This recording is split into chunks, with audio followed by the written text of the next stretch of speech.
Grand Rising, and welcome back to the Dream World podcast. Today I'm going to talk about the biggest life hack on earth for us humans, and that's lucid dreaming. Really, dreaming in general, there's so many benefits to it. You can understand your subconscious better, you can manifest and create anything you want, just learn more about yourself and your life, talk to your spirit guides. There's millions of benefits and ways that it can help you in your waking life. Whether you're spiritual or not, lucid dreaming is just something really cool that everybody has access to. So if you're new to lucid dreaming or you just want to learn more about it, tune in and let's talk a little bit about what it means, what the techniques are, and how you can understand your dreams better. Us humans spend a third of our lives asleep, which is kind of a lot of time if you think about it. That's a big chunk. And most of us just sleepwalk through our dreams just as mindlessly as we walk through life. We don't really realize it. We just go to sleep, we wake up. We don't really make it much of our daily practice to really think about our dreams. And much is known about the purpose of sleep itself, but the science behind dreaming is kind of still being studied and understood. But it's definitely gaining interest. It kind of started back to Sigmund Freud. He started drawing attention to the interpretation of dreams in the late 19th century. He introduced the idea of subconscious representation of our desires through dreams. So that's kind of, although he was a little controversial, it's more widely accepted now that dreams do help us sort through our memories, process emotions, analyze our daily experiences. But what's interesting, though, is our dreams are more than just a breakdown of our daily experiences. A lot of studies recently have suggested that there's a lot more abstract imagination rather than sensory perception to create our dreams.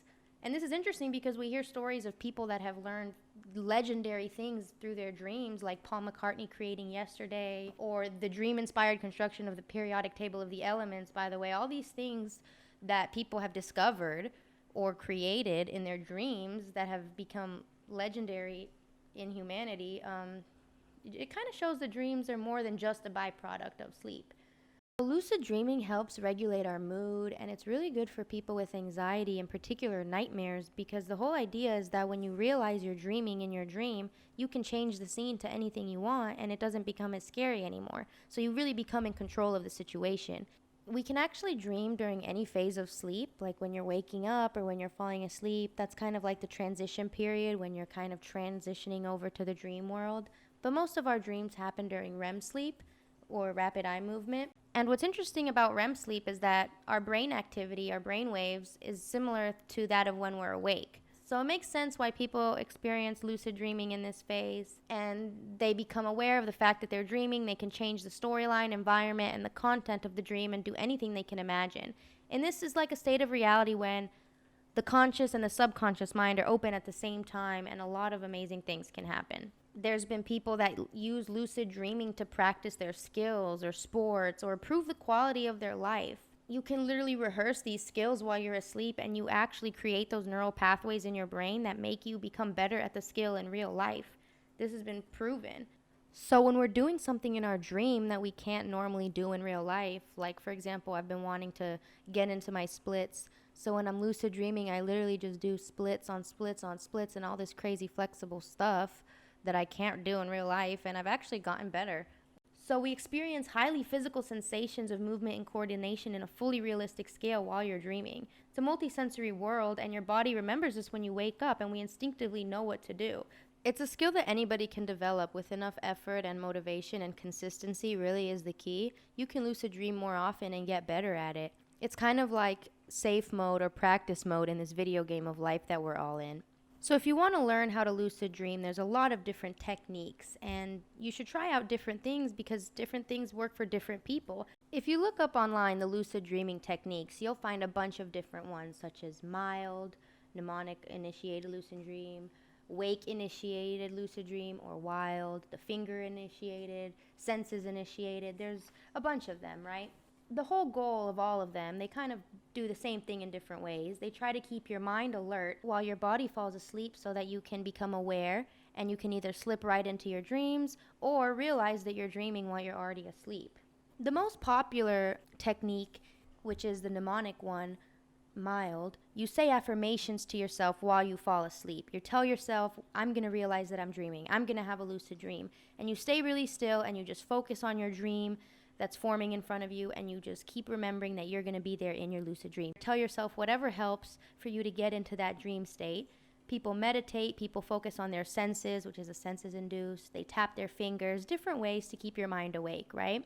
Another thing you can do is the wake back to bed technique. A lot of people combine this with one of the induction techniques, and you set your alarm for like 5 to 6 hours after you go to sleep.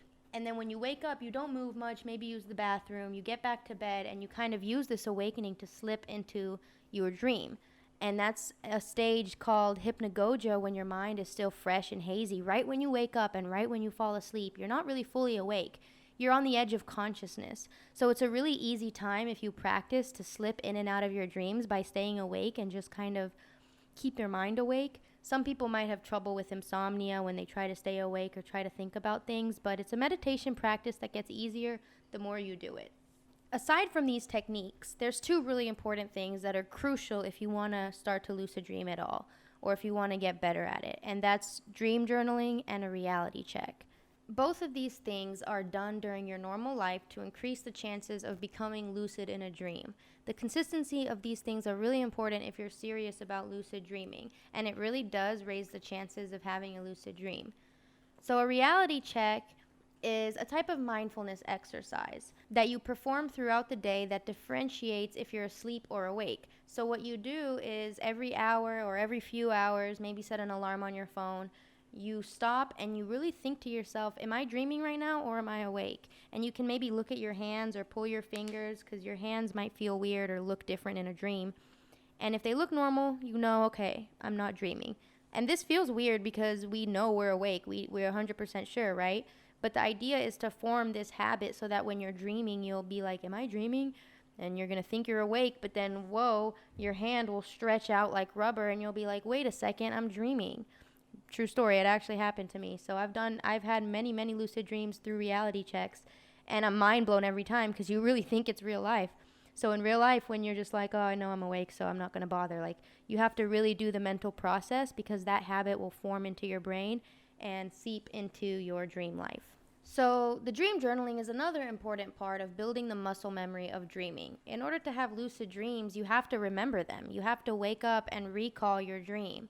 So the most important way to get better at recalling your dreams is by writing them down. As soon as you wake up, you can do it on your phone or on a piece of paper, whatever works best for you. So that way you won't forget them. And another cool thing is that you can see patterns throughout your dreams over time and start to put things together, and it's just really interesting. They even have a bunch of phone apps where you can write your dreams down, you can protect them with password.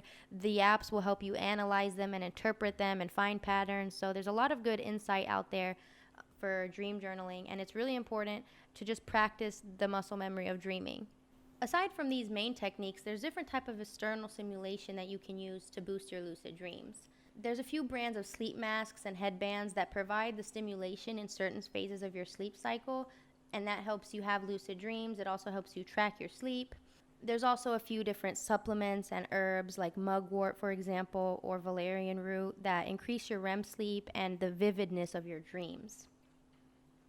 There's also a thing called binaural beats, which maybe you've heard about it. There's a lot of those YouTube playlists for just healing frequencies that you can play while you sleep. There's some for manifestations and different things. Basically, what binaural beats do is they match your brainwaves when they're in the theta and delta frequencies, which are the prime brainwaves for dreaming. So it helps achieve those frequencies by playing them at the same time in a vibrating fashion. So the oscillation of the sound creates an effect on the brain, which allows you to enter different states to match the theta frequencies. So those brain frequencies, which are associated with the hypnagogic stage of consciousness, it's like that transitional state between wakefulness and sleep just before you cross over into the dream world. So I'm an artist, and sometimes I have trouble ignoring my inner critic, but when I'm in a dream, I feel less critical towards my attempts at art, and my attitude frees me to experiment with different things. The dream world is a world ruled by imagination. The spontaneity of what can happen in a dream gives you your most powerful and original creations, which you can take back to waking reality and turn into art. All you have to do is really just do some research, stay consistent with it, find a technique that works for you, and you can have more lucid dreams. Like, anyone can do it. For centuries, people have turned to dreams for artistic inspiration. You have Salvador Dali and other surrealists that have used dreams to depict alternate realities or hybrid animals or weird scenarios. Even Van Gogh said, I dream my paintings and then I paint my dreams.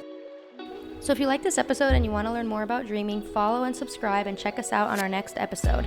And if you have any specific questions or things you want to learn about, just send a message or leave a review. Or even if you have any crazy dream experiences that you want to share with me, come on the show and tell us all about it, because I want to know everything. I want to explore the universe and get to know the dream world. So check out the Dream World podcast next time on Apple Music, Spotify, Amazon, or whatever you use. And also check us out on FeedSpot blog. We were ranked number 7 on the top 15 lucid dreaming podcasts you must follow in 2021. So check it out. The link is in the description below. So thanks for tuning in. I'll see you guys next time. Peace and blessings.